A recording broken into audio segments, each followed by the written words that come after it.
Je ne veux pas jeter l'opprobre.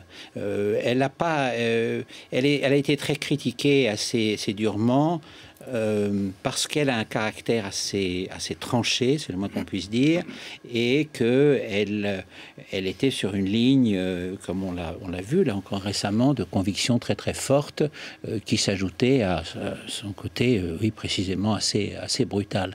Mais par ailleurs, elle a bien défendu l'exception culturelle française à Bruxelles, qui a été reconnue par tout le monde. Elle a procédé à un certain nombre de nominations qui ont entraîné, entre elle et moi, des accrochages sévères, parce que quand on nomme quelqu'un, quelquefois, c'est parce qu'on a débarqué quelqu'un d'autre qui ne mériterait pas de l'être, qui ne méritait pas de l'être. Mais au fond, passé cet obstacle, elle a fait, que je trouve regrettable, elle a fait un certain nombre de nominations, comme par exemple Lisner à l'Opéra de Paris, ou la personne qui a été nommée au Musée Guimet, qui était tout à fait remarquable. Et c'est très important, les nominations.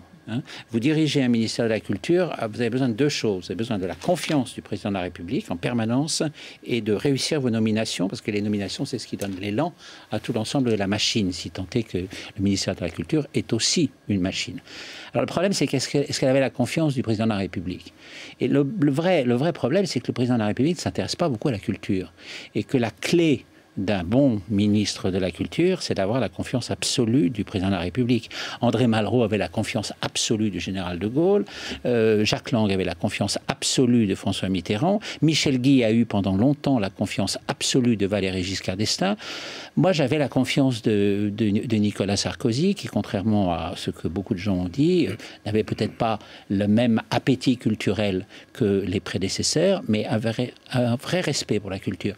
Quand vous n'avez plus la confiance du président de la République et que la culture n'intéresse pas beaucoup le président de la République, qui, sur ce plan-là, a une sorte de réflexe pavlovien, j'allais dire, d'énarque, qui considère que la culture, c'est bon pour les artistes, et puis c'est tout, à ce moment-là, ça devient beaucoup plus difficile. Et puis, c'est une ligne budgétaire.